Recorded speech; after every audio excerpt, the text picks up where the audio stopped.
Hello friends, namaskar and welcome all of you to my channel. आजको डिस्कसनमा हामी चाहिँ Nepals political landscape from 1992 2025 को अवस्थाको बारेमा छलफल गर्नेछौँ र बेसिकली अब जस्तो 1990 भन्नादाखेरि हामीले एडभोकेटिक पञ्चायत सिस्टमको कुरा गर्छौँ त्यहाँबाट स्टार्ट गर्दा गर्दा then I will be discussing about the like acceptance of the अब constitutional reforms by the king Birendra र त्यसपछि रोयल प्यालेन्सको जुन घटना भयो दुखद नेपालमा चाहिँ त्यसपछि माओइस्टको चाहिँ सिभिल वार र त्यसपछि द्याट्स एगेन अब किङ ज्ञानेन्द्र वीर विक्रम शाहदेवजीले चाहिँ उहाँले टेक ओभर गर्नुभयो एगेन सेकेन्ड जन आन्दोलन स्टार्ट भयो र त्यसपछिको अब संविधान आइसकेपछि र अहिलेको अवस्थासम्मको बारेमा आज हामी डिस्कस गर्नेछौँ साथीहरू चाहिँ now let's discuss about the एडभोकेटिक पञ्चायत सिस्टम जुन कि अब which was introduce by king Mahendra after dissolving the first democratically elected government, and even this system banned the political parties and curtailed the civil liberties and the concentrated power in the monarchy. That means अब सबै किसिमको अधिकारहरू भनेको केन्द्रीकरण गरियो र त्यसपछि के भयो भने साथीहरू चाहिँ अब despite the political parties were banned they finally must rein up to courage to start the people's movement in 1990 जसलाई हामीले जनआन्दोलन फर्स्ट भन्छौँ. And this was considered as the important moment in the nation's political history. अब जब हामी चाहिँ that is the acceptance of constitutional reforms by King Birendra, and because of Jan Andolan first or international community pressures, King Birendra finally accepted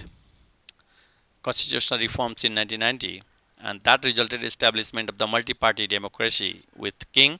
as head of the state and as executive prime minister. In May 1991, the Nepal had held its first parliamentary elections. अब जाउँ साथीहरू चाहिँ अब Maoist movement in Nepal अब Maoist declared the people's war against the monarchy and elected government in February 1996 and which was officially ended on the November 21st 2006, that is the 10 years 9 months 1 week 1 day with the signing of the comprehensive peace accord जुन कि विस्तृत शान्ति सम्झौता we know that जुन कि दिल्लीमा भएको थियो. and you could see the picture of यो भनेको प्रचण्डको पिक्चर हो पहिलाको हेर्दाखेरि नै आतंकवादी जस्तो देखिरा र यो चाहिँ अहिलेको जुन सुक्टे जुन देखिराख्नु भएछ उहाँ चाहिँ doctor Baburam Bhattarai and this is the simply अब एकजनाले जे सब ब्रेन वाश गरिराख्नु भएछ सबै अब युथहरूलाई त्यो पिक्चरले त्यही देखाइरहेछ. अब बिकज अफ सिभिल वार साथीहरू चाहिँ in Nepal more than 17,000 people including both civilians and the members of the arm force had been killed.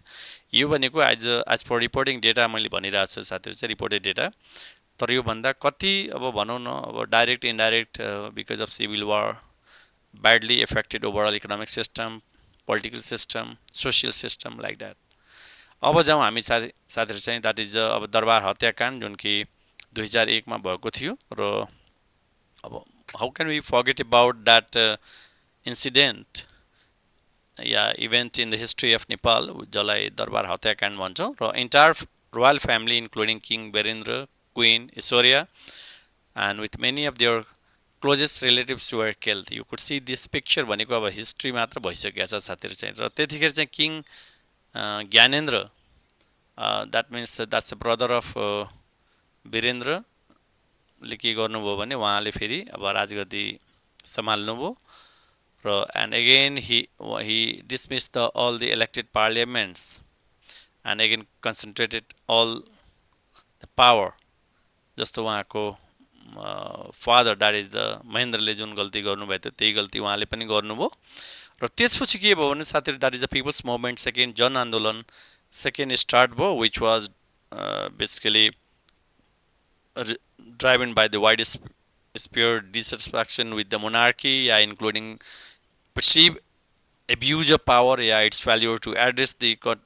country's political and economic issues भन्छौँ र यो जन आन्दोलन साथीहरू चाहिँ अब 19 दिनको चलेको थियो र त्यतिखेर चाहिँ म अब मास्टर डिग्रीमा पढिरहेको थिएँ अब नियर टु कम्प्लिट स्थिति भइसकेको थियो। द्याट इज द जस्तो अप्रिल 1 2006 देखि लिएर अब 24 अप्रिल 2006 अब त्यो त्यतिखेरको पनि अवस्था कस्तो थियो भने नेपालको अब अनसर्टेन सिचुएसन। र त्यसपछि के भयो भने साथीहरू चाहिँ जुन नेपालमा के अवस्था आयो भन्दाखेरि that is the Republic day of Nepal and the constitution of Nepal 2015 को भनौँ। The consequent assembly election was held on April 1st, 2008 and Nepal became the republic on May 28, 2008 after a long period of monarchical rule and is finally के भयो भने people's मुभमेन्टले गर्दा अब Republic Nepal जुन कि हिजो अब गणतन्त्र दिवस भनेको 18 र and newly elected constituent Assembly declared the Nepal as a federal democratic republic जस्तो कि संघीय लोकतान्त्रिक गणतन्त्र नेपालको भनेको इस्टाब्लिस भयो, जसले के गर्यो भने 240 वर्षको चाहिँ राजतन्त्रको इतिहासलाई खारिज गर्यो। ओके, अब जाउँ हामी साथीहरू चाहिँ अब नेपालमा अहिले के छ भने प्रेसिडेन्ट भनेको head of the state while prime minister भनेको हेडिङ द गभर्नमेन्ट भन्ने छ। अब नेपाल्स न्यू कन्स्टिट्युसन वाज अब कतिखेर आयो भन्दाखेरि that is September 2015 that is the constitution of Nepal अब 2072 नेपालको संविधान भनेर चाहिँ। अब यो हामी कहाँ च्यालेन्जै के छ भने साथीहरू चाहिँ संविधान त आयो तर संविधान हामीले ल्याएको हो कि अरूले ल्याएको, that is the big question again. अब जाउँ let's talk about the challenges of implementing the कन्स्टिट्युसन्सको प्रोभिजनहरू जुन मेन्सन गरिएको छ साथीहरू चाहिँ, जस्तो गभर्मेन्ट या political leaders focus on the